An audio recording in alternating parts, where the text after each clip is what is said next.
Ooh, she fancy. Says recording has started. That is good. Because I usually come in and say happy Saturday, except it's not happy Saturday. Oh my gosh, you're going to have to say something new. I am going to have to find a new intro, and that's okay. Just leave all of this in there because this is us. This is us.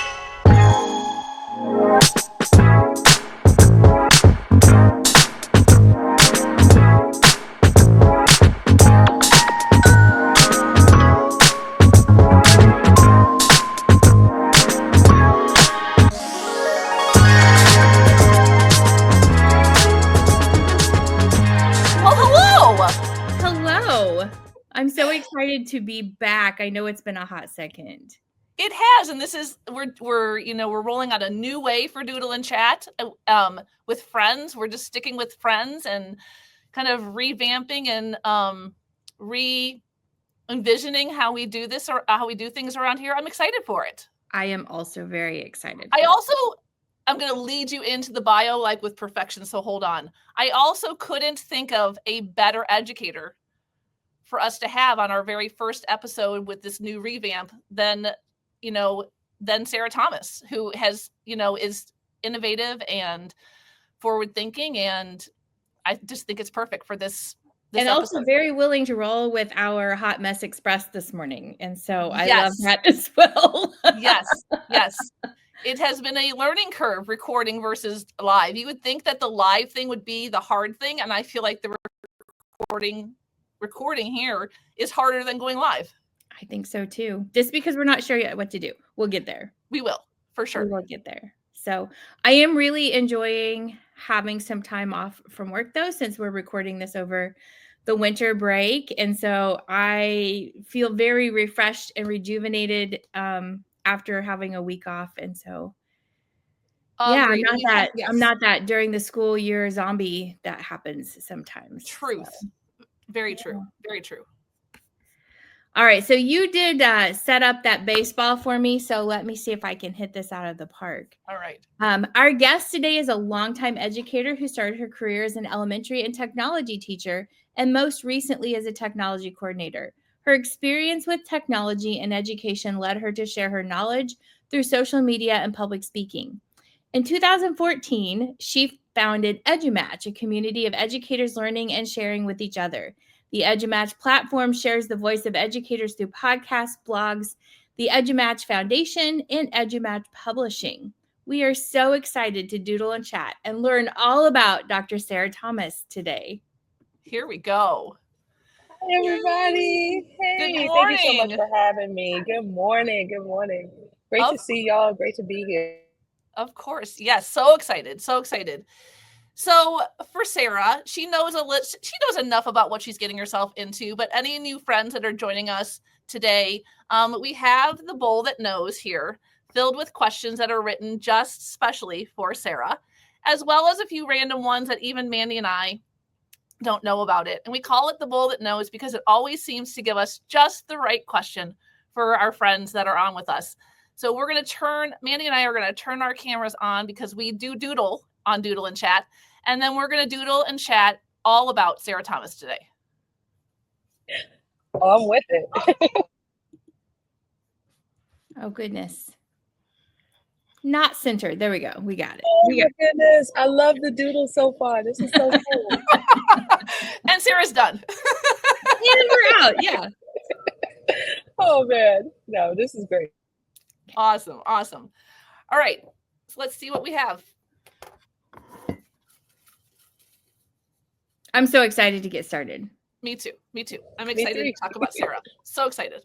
All about Sarah. Thank y'all. I'm excited to be here. Well, we're just going to go big on this one for the first question. You often share about feeling isolated, especially early on in growing up in your early years, as well as your early years in your classroom. How did that feeling change everything for you? Oh my goodness, that is such a great question to kick things off with. My goodness. Yeah, so as you said, isolation, like that was a feeling that I visited many, many times early on in my life. From being like the only kid in the class that might look like me, or being isolated in my classroom the first few years and just kind of trying to pretty much survive those first few years. And when I connected with other educators, awesome people like yourselves, around the globe, then that changed everything for me. That was a game changer. A lot of times people talk about how social media is this, social media is that. Uh, but I found it to be very positive and beneficial in terms of bringing folks together, even folks that you wouldn't necessarily think would be a fit per se on paper, but when you actually get them together and start, talking, start connecting beyond the surface level and making those deeper connections and breaking down those walls and having real conversations. I mean, that is an amazing game changer. And I've been able to witness that happening within myself and also with other people, other educators throughout the world, the more that we connect. So it's been a game changer. It's been a life changer. Somebody once asked me, like, why do you do EduMatch? Like, what is the why behind EduMatch? And I think back to those first few years, I was just treading water. Like, I felt like my first 3 years was treading water and just somebody would throw out a life raft.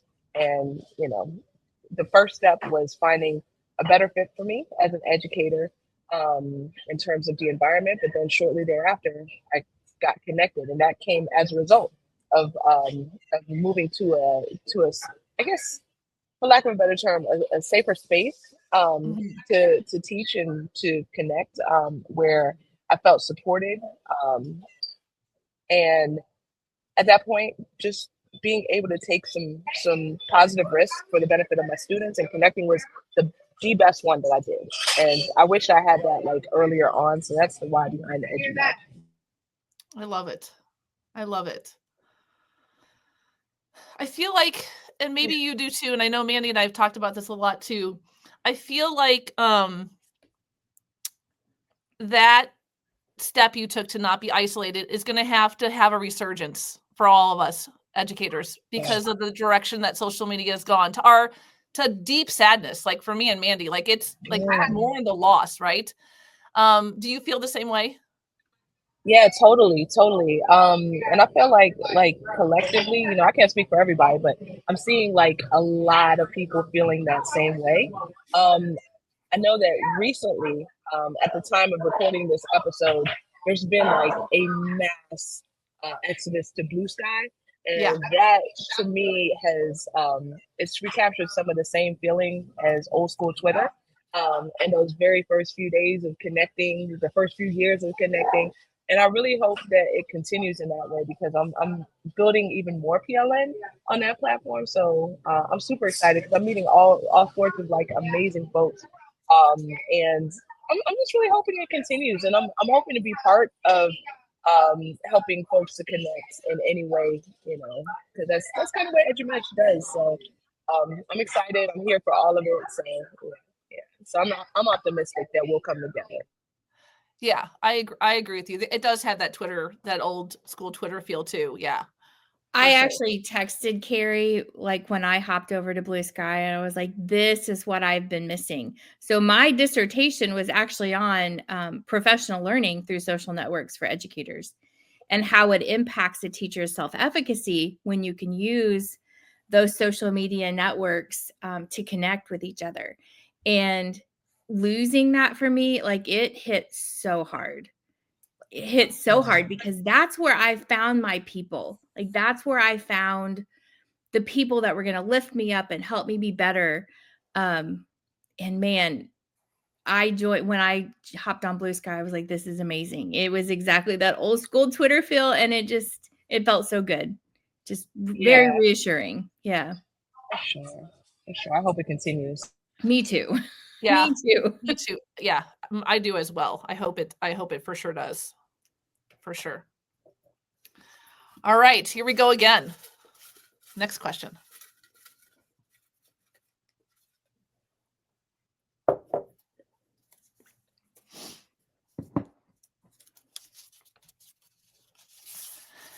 As other people described you as a very private person, what value do you find in sharing your thoughts and even manifesting it into the world, your future goals? So we do our research. We like to reach out to friends, and many people, a couple people were like, Sarah is really private.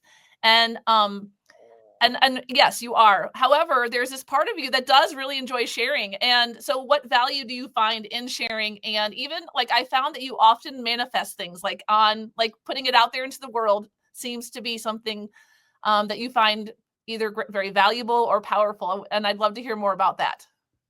Oh, I love it. Yes, absolutely. And you're right. It's like that. What was that Starburst commercial? Walking contradiction. So definitely a private person who sometimes overshares.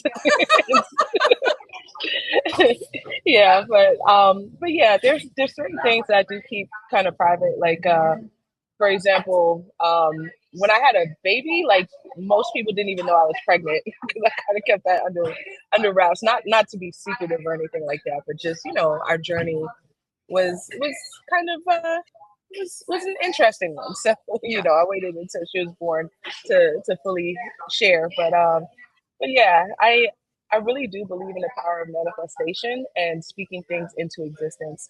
Um, like I would have never ever thought that EduMatch would be where it is today. It started out as just kind of um, just a place to tag people, to get them to meet other people, and it just kind of grew.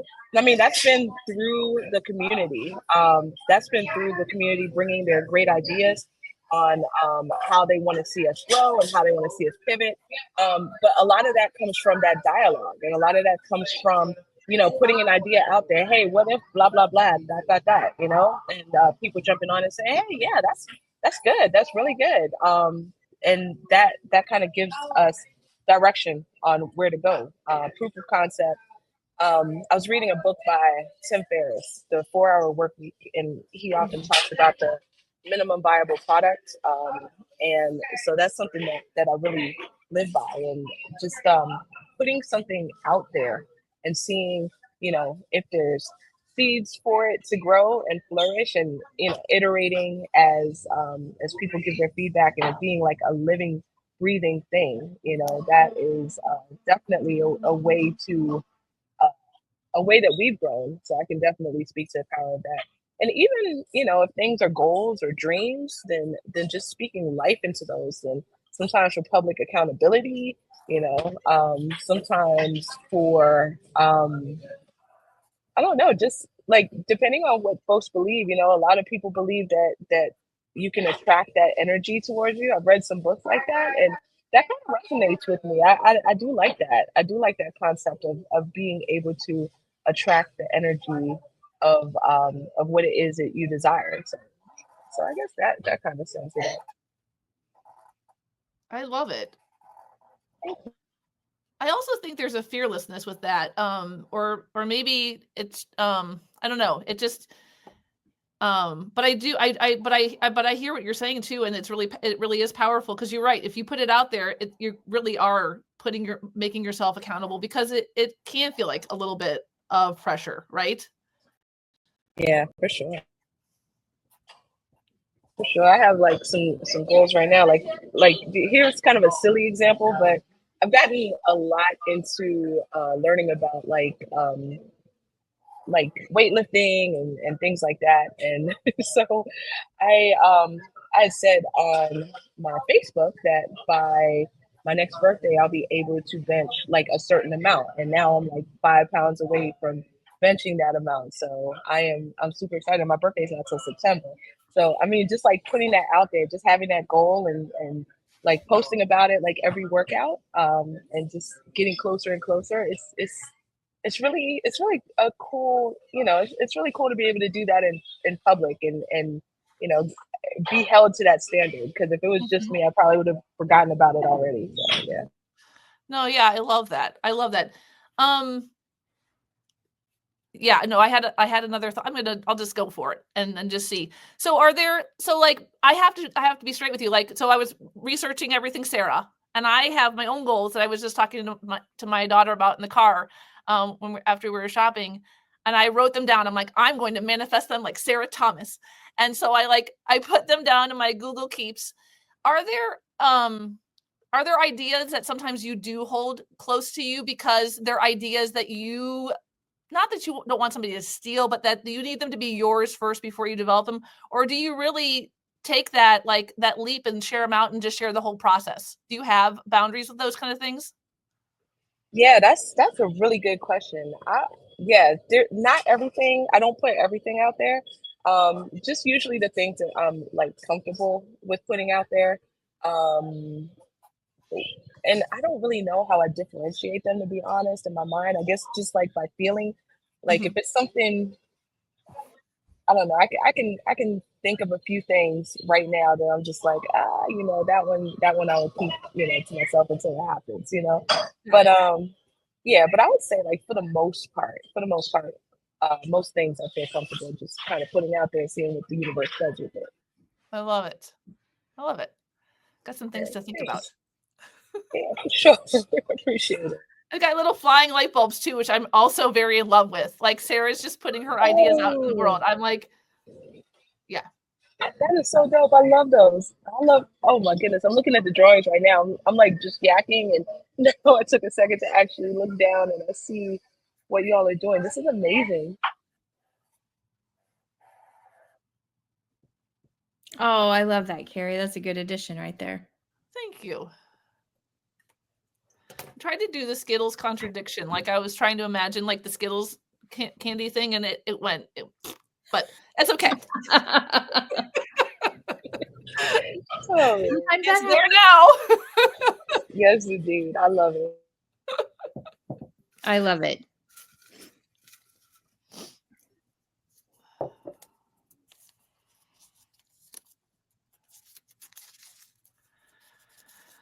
Unfold. Oh, we've got a random one. If animals could talk, which would be the rudest? Man, if animals could talk, which would be the rudest? Okay. First of all, I have to preface this by saying I love all animals. I love all living things. So no offense to any of these animals that might be listening, but I would say probably cats. Probably cats. They are like I said, I love all animals. I kind of love animals. I kind of love them from a distance though most of the time, but I respect their swag, and I can kind of relate to it. So they kind of stick to themselves for the most part, which is cool. But sometimes when they decide to show up, then they have interesting ways of displaying their love. Yes. I had my sister-in-law's cat, my brother and sister-in-law's cat, a few years ago, RIP.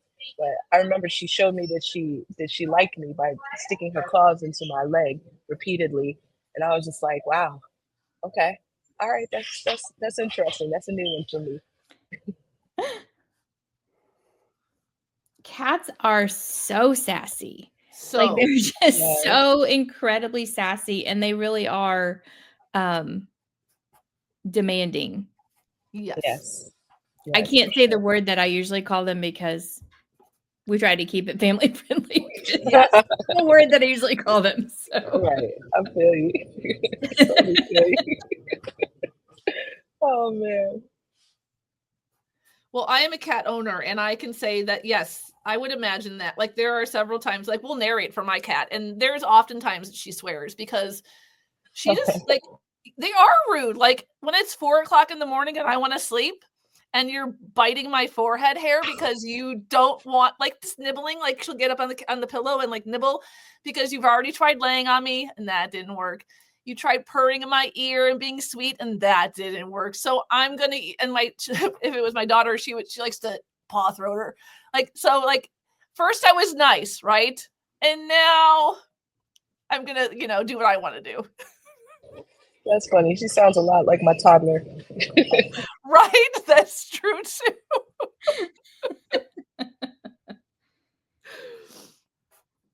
Oh, the good times with toddlers. Yes. It does get better. Yes. Yeah. Absolutely. But I have to say, like, everybody talks about the terrible twos. I would say that her twos, they're not quite terrible. I don't even know what word I would use. Like, I've seen some terrible twos before. Like my second job, I worked in a daycare at the gym. And yeah, I've seen some terrible twos. So I'm knocking on wood. I'm considering myself very lucky right now.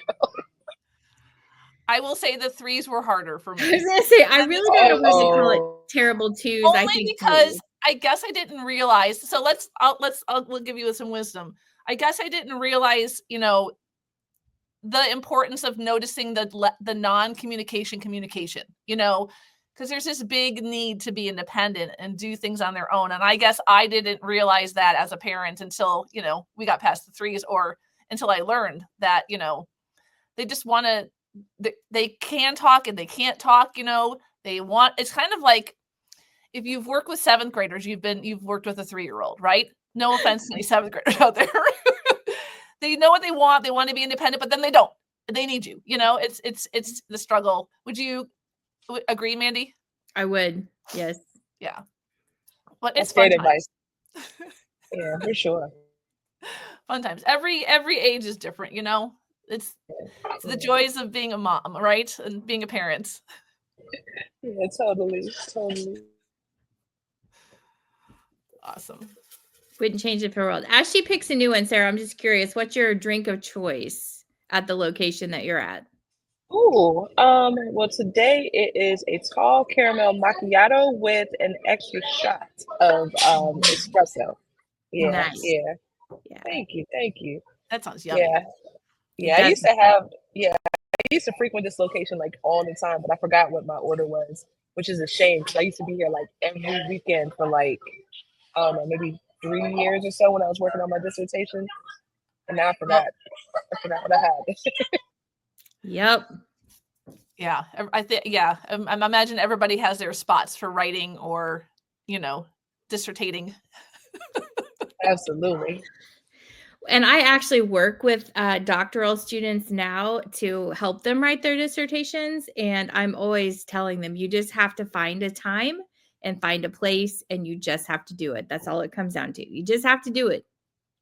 Yes, indeed. I hear you on that. Somebody had given me the advice of like taking a writing retreat like at a hotel and just going for like a weekend and just like writing or doing it at the spa or something like that. So yeah, all these different places. I was all over Northern Virginia doing random things. Mine was my kitchen table, and I would just focus in and go, and I would sit for hours and not even realize that I had been there as long as I had. But once you get into the groove, you don't want to stop. It takes too long to get back into it if you walk away. So true. Yeah. Agreed. It's important to have a spot for sure. Yes. All right. Next question. You taught a wide range of grades during your 10 years in the classroom. What was one of your favorite memories? Ooh, okay. Let me see. There's so many great memories. Like I miss it so much. Like I love what I do right now. I do love it, but there's a lot of things I miss about the classroom itself. And I would have to say that one of my most memorable experiences was one of the last experiences.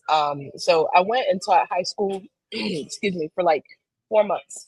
And the reason that it was 4 months was that right before I started the school year, I had interviewed for my not current position, but the position before my current position. And so I ended up getting it, long story short, in November. But prior to that, I had the kids kind of write about what technology interested them. This was 2015. And at the time, they were all about those hoverboards. Y'all remember those? The hoverboards, like that the kids would like ride on with the 2 wheels and everything. So they all wrote about hoverboards. And I was just like, okay, cool. By the end of the year, we're going to get a hoverboard. I'll bring it in and, we'll check it out together. So I had to accelerate that timeline because I got the offer like November 7th or so. So really quickly, I scraped together whatever funds I had, and I got a hoverboard on Amazon, and I brought it in, and the kids just kind of took turns riding it around the classroom. And I mean, this was high school. It was a lot of fun. And we took pictures, we took videos, and they wrote about it. At the time I was teaching technology integration. No, I'm sorry, technology education. That's what that one was. Technology integration is what I taught at the middle school. But I was doing technology education, and yeah, we just had so much fun on the hoverboard. And At the time, Periscope was a thing, so we Yeah. were periscoping. Yeah, like I mean, no student faces or anything. I'd get them like from the back or whatever, but we just had like a really good send off, and that was one that I'll always look back on it and remember. And just like really those 4 months is crazy because I was terrified of high school. Like I was terrified of anything high school related, just because I had been in like the K-8 space for so long, and they just seemed like almost adults, and I was just like, oh my gosh, like how am I gonna deal with these kids, blah blah blah. But come to find out, it was an amazing experience. I wish I had done it a little longer because I really really enjoyed it. But I mean, no regrets. Maybe one day I'll go back and teach more high school, who knows. But yeah. And every Friday, that was another thing. Every Friday with the high school kids, we had a figure it out Friday because we had the block scheduling, and I saw each class twice a week. And then on Friday, I saw a class like an extra time. So it was like 8A B day or whatever. So we had figure it out Fridays where we would just get like all kinds of stuff and check it out. So this was 2015. Things were a little bit more flexible. We were playing with like drones. Like I got like drones on Amazon, and we were just kind of flying those around the school and stuff. This was before everything got super like restrictive in the DC area, because right now like in that area you can't fly drones anymore. But we had a good time while it lasted. We did like some breakout EVU. I'm trying to remember what else did we do. We looked at 360 videos.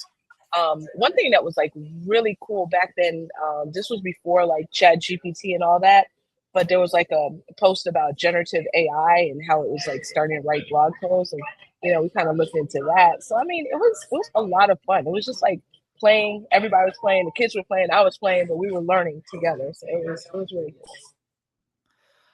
I love that idea. I might have to hang on to that little idea. Figure it out Friday. I love that. That just opens up so much, like, because even like the Chat GPT, like there's so much you could do with that even, Yeah, for sure. That's It'd be interesting to see like how it would be nowadays, if we did a figure it out Friday. I would love to do one for old time's sake with some random class that I could find. Right. So fun. I also like that. I'm actually in the middle of trying to rethink our schedule. We have a very unique schedule at my school, and it's not working the way that it needs to be working. And I'm trying to put together our schedule for next year. And we have what's called a modified block schedule. So we have a 7-period day, but 2 days a week we use block. Well, because there's only 7 periods, that puts this huge block of time on one of those days. Mm-hmm. And so I actually like moving that to Friday and calling it Figure It Out Friday. Like, that can give your teachers so much direction. Yeah. Yeah. It's kind of like subjectless. Yeah. Look at you, Sarah, solving problems from Starbucks. Hey, I love it. Me too. So I'm feeling it. Yeah, I mean, I think if you even spun that to some of your teachers as a classroom teacher, you would probably give me like of course, that's what we'll do. Like, problem solved, right? Like, no more, overthinking it.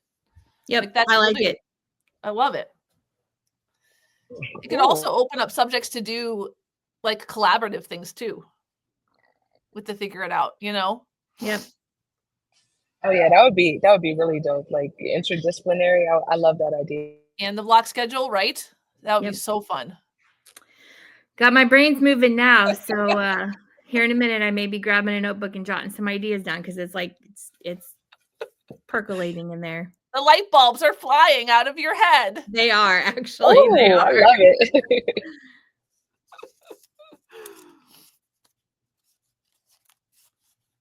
Oh, I love this question. What is the most surprising thing that you've learned about yourself since becoming a parent? Oh man, like all of these questions, I'm like, you got me thinking. You got me thinking. Oh, the most surprising thing I've learned about myself since becoming a parent. Probably how long I can survive without sleep. No, I'm just joking. That's not my real answer. But oh man, I've learned a lot of, I don't know if this is cliche to say, but patience, I would say would be like my number one thing. Like I feel like I'm relating even to adults differently. Just kind of seeing like this little person that, you know, that we created and like just trying to figure her out and figuring out like what she needs, why she, you know, does the things that she does. And like I've always been very, very kind of sensitive as a person, you know, like I don't have a very thick skin at all. Like I have like the least thick skin of probably anybody, you know, like somebody would say like one, you know, somebody would say something and I would like, my initial reaction would be tears.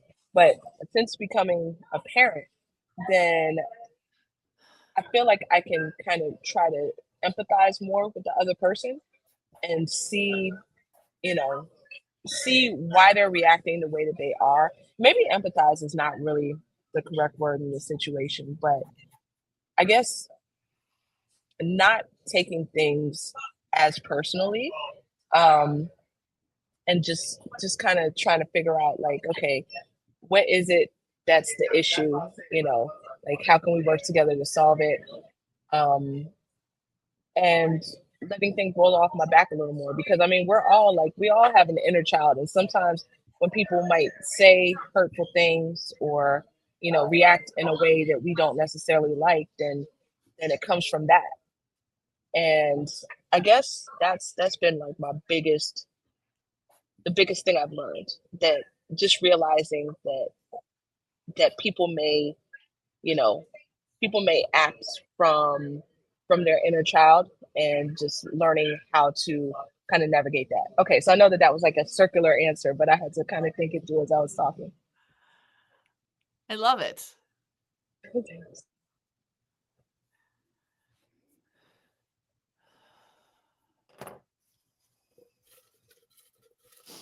How old is she now? Is she 2? Yeah, she's going to be 2.5 next month. Oh, So fun. we are like right in the middle of the twos right now. Yes. Yes. Yeah, she just started kind of speaking in full sentences consistently. So it's been like over winter break, I guess because she's been like hanging with us so much. I mean, she hangs with like grandma and grandpa a lot. Um, but I guess I don't know. I don't know what it is. Over break, she just started saying like stuff like, "I do not see it." Like I asked her where something is, she said, "I do not see it," and then when we find it, we found it, yay! You know, and just getting like conversations with full sentences that surprised the mess out of me lately. Yeah, there's a little human in there that has their own thoughts, right? Exactly. Yep. And it's not just like fall, moon, you know, or 2-word phrases. Now she's just like coming with like full phrases. I'm just like, whoa, where did this come from? It's amazing. It is amazing and so fun. So fun. Yeah, for sure. All right. What are the keys to a good karaoke performance? Oh, you just like put a battery in my back. Oh man, this is great because I just came from karaoke yesterday. Last night, like some of my buddies from like high school and college that are still in the area, we got together, and some new friends as well, and newish. I've known these folks for like at least a decade. Everybody for at least a decade. But anyway, we got together last night for karaoke, and it was epic. Because we have not been able to do that for a very long time. So I would say the keys to a good karaoke performance for me, I like certain songs. Like the song should it should either be like a fun party song that everybody knows and loves, or you gotta slay the performance. It's got to be one or the other. If it's like a song that nobody's heard before, then it's got to be like a song that you can slay. But other than that, any party songs are good. I like the venue to have monitors so that the singers can hear themselves. Like one thing that's kind of a red flag for me is when there's no monitors there and I can't hear myself, because then I sound all types of wild, and not in a good way. From stage monitors, let me see, what else? The vibes got to be right. Got to be with the right people. I think that plays a big part. I know, like, my go-to song is Skyfall by Adele. And usually that's like third in the list. I'll do 2 warm-up songs and then hit the Skyfall. And I notice the difference in myself if I sing it and I'm not around my buddies, or I sing it and pretend I'm singing to my buddies. Like the lyrics of the song are all about like how we're going to stand together, like even if the world's falling down and stuff like that. So, the inspiration, being able to like actually feel it as you're singing it. Yeah. So I would say those would be the 3 keys. I know it's a family friendly show, so I won't say the 4th key. I think that one would be safe to say. Are you talking about drink beverages? Yeah, maybe a little bit of liquid courage. Yes, right? For sure. That is Mandi, we've never had a karaoke conversation. I'm not a karaokeer. Well, let me rephrase that. If I've had enough liquid courage, and if somebody will sing one of the Grease duos with me, then I will sing. But that's it. You got to make it happen sometimes. Mandi, what about you? I will only sing karaoke if there has been liquid courage. I actually love to sing. I have 4 children, and my oldest daughter will just belt out anything at any time. And so when she was middle school, high school, we sang together constantly. She loves to harmonize. She actually even loves to sing opera, which is not my thing. But I actually really love to sing. I just don't like to sing in front of people. And so that's where that liquid courage comes in. But if I get enough of that in me, I will sing any song anywhere. We have got to make karaoke happen, y'all. I'll bring the liquid courage, and we can have a karaoke session for sure. And you said songs from Grease, Carrie? Yes. I'd sing any of them with you. Hey, there we go. Any of them. Because I know all of them. Yes, singing is not my forte. I don't think I sound terrible, but I'm not a singer. That's where I'm at too. Like, I'm not great at it, but I sure love to try. See, everybody always says that, and yeah, everybody always says that, but I find that like most people are better than they think they are. Really? Yeah, not always, but sometimes. Especially if you get out of your own head. Exactly. You have to get out of your own head, and that's where the liquid courage comes in. That is it right there. Absolutely. That is true. Have to let it flow. Yes, indeed. Yes, indeed.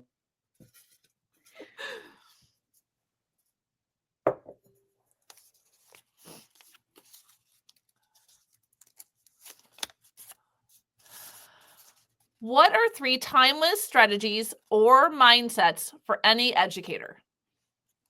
Okay.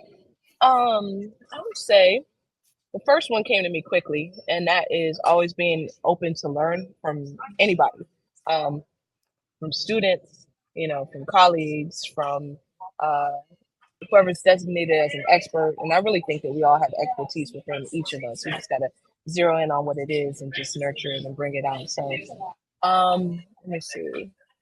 Another thing would be respect, having respect rooted at the core for each student, and their culture, their identity, their heritage, and then and having a firm commitment to equity. I don't know if that would count as as part of the second one, continued or second one, but I had co-written a book on digital equity with Dr. Nicole Howard and Regina Schaefer. And in the book, then we were talking about different types of equity, because a lot of times people think that it's every student has, access to the internet. Every student has access to devices. Every student has access to funding for these things. But it goes way beyond that. It also goes to access to opportunities for transformational learning, access to high quality teaching, and so many more things. So, so definitely advocating for that equity so that each student can be successful. I love it. Thank you. Yeah, I gotta give a shout out to Jenny McGarrett, because for the word each specifically, because I remember she was on a panel and she was saying not every student, because that's like a group, but each one specifically, that each person gets what they need. So I really, really love that wording, and I've adopted it ever since. I like that too. Go ahead, Minnie. Well, so we're working on our strategic planning for our district right now, and we have made a conscious effort, instead of saying every student, to say each student, to put the emphasis on that as well. So I love to hear you say that, because that's not something that you think about, like the difference between every student and each student. It really does talk about the individual needs and the individual opportunities for students, and not just every student kind of just lumps them all together. And so that was eye-opening for me as we were all talking about it, and I loved it. Glad to hear you say the same thing. Yeah, thank you. Yeah, I'm gonna have to start rephrasing how I talk about groups of students. Like, I like that a lot, because it definitely brings more emphasis to the individual. That's awesome. Yeah. For sure. I really loved hearing that too. Like, that was a major eye opener for me. Yep.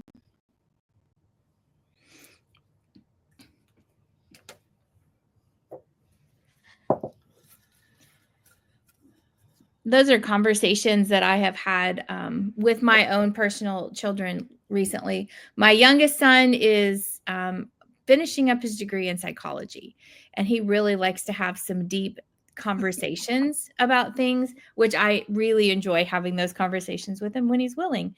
And he has recently been talking a little bit more about when people have access and how people have access to different things. I'm not sure what he's remembered or what he's learned recently about that, but we were talking about how some people can rise to situations simply because of the access that they have, not necessarily because they're better than other people.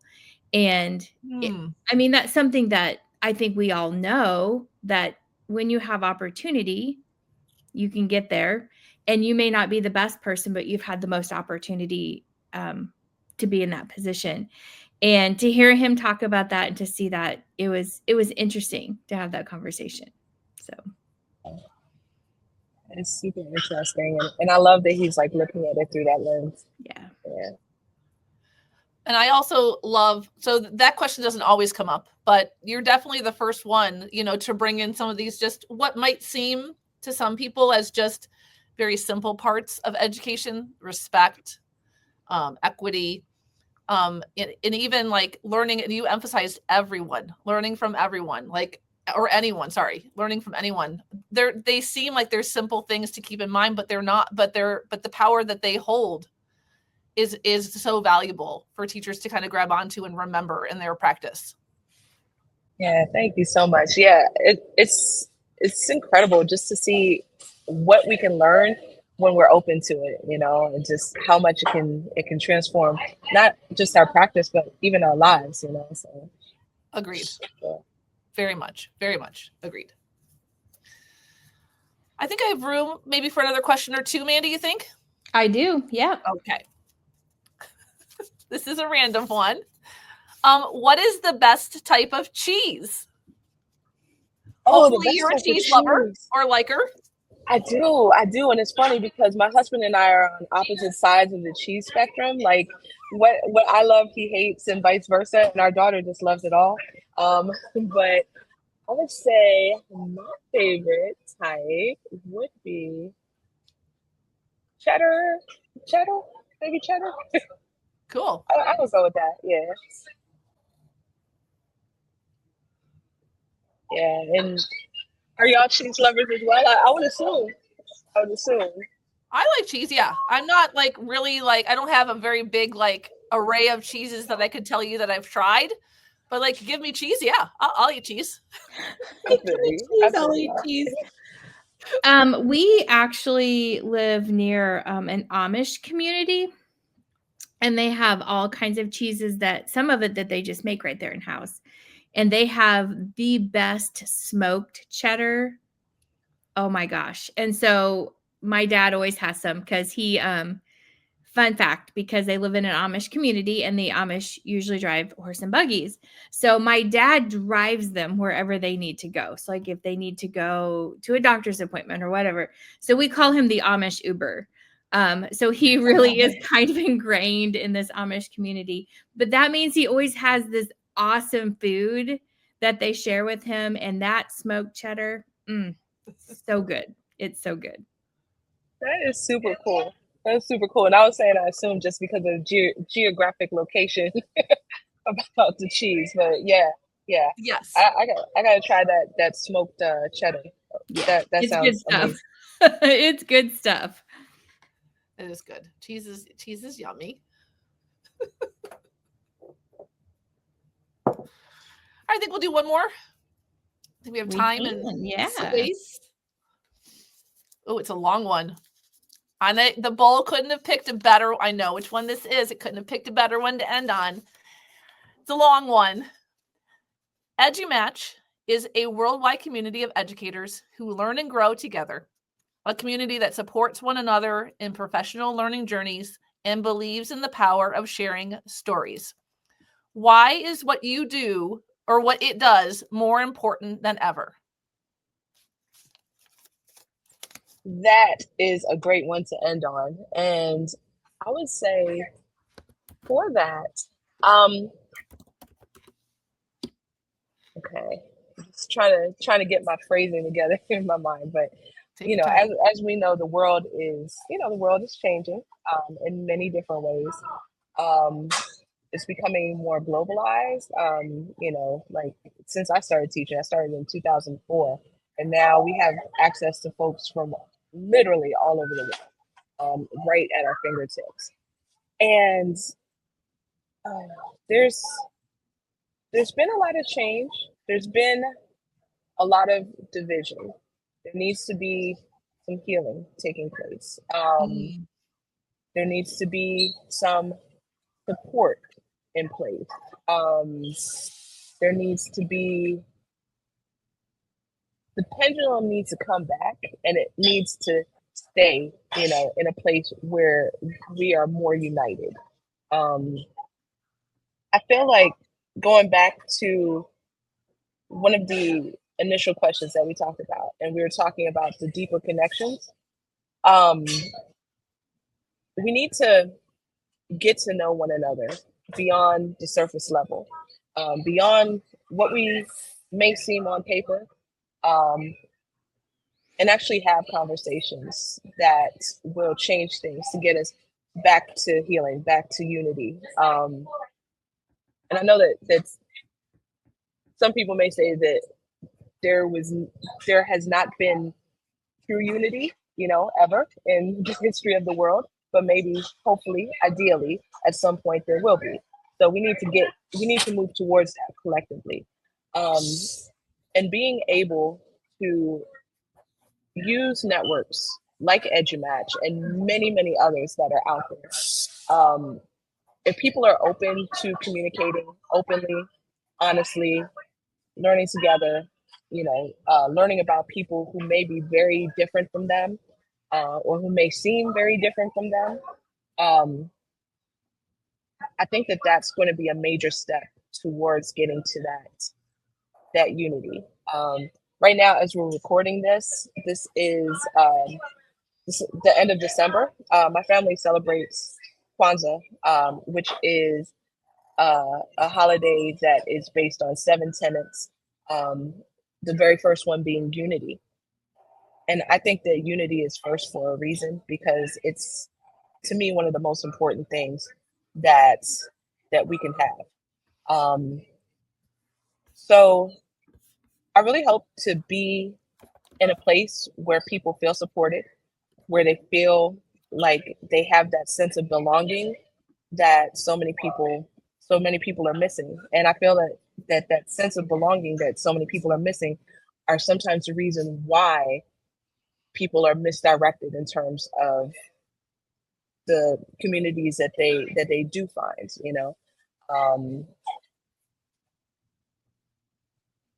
I'm choosing my words carefully.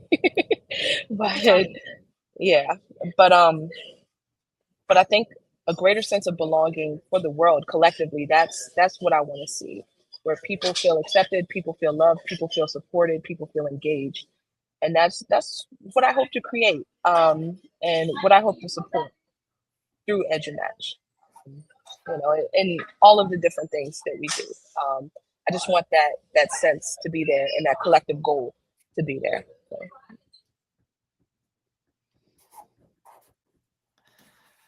I couldn't think of a better way to end Doodle and Chat, and for you to get an opportunity to share that part of you.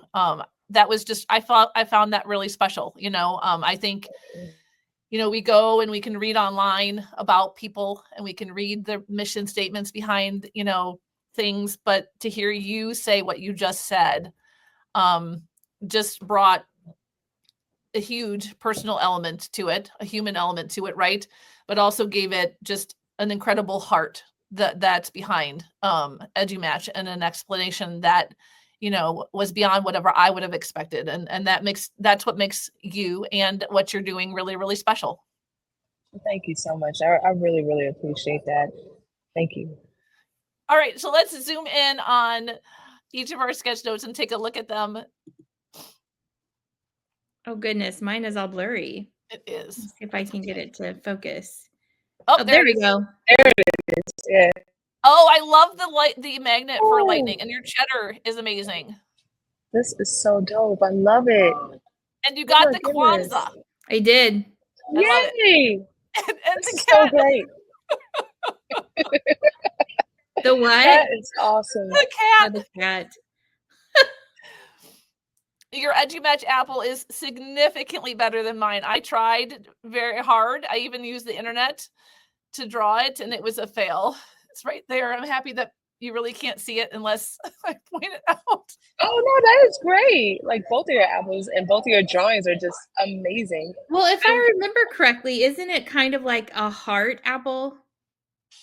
Like, so we've had we've had like a few iterations. So yeah, definitely the heart is part of it. That Figure It Out Friday, it's gonna stick with me. Yep. Love it. And I'm forever now going to see light bulbs with wings on it whenever somebody talks about that they have an idea. I love it. Oh, did Sarah? There she is. I was so sorry. I froze for a second. I don't That's know okay. what happened. It's all good. Thank you so much, Sarah, for being here with us on Doodle and Chat with Friends. We appreciate you so much and sharing all about you. It was wonderful to learn even more about what makes you so special. Friends, if you were here with us and you watched and you doodled along with us, please snap a picture of your Doodle and Chat and share it out on your favorite social media platform so that every Doodle and Chat friends can see all the fun that you have with us every episode. And then be sure to join or check us out on our social medias. And if you want to know which social medias we're on, you can go to the show notes. They're all there, because whenever we have a Doodle and Chat friend with us, we have a book giveaway as well. And this, for this episode, Sarah is giving away with us a Stanley and the Very Messy Desk adventure and sketchnoting book. So be sure to watch either Instagram or Bluesky or Facebook, and so that you can find out how you can join and get your very free, or your very own edition of that book for free in our giveaway. Yay! All right, everybody, have a great day, and we'll see you again next time. Bye. Bye, guys.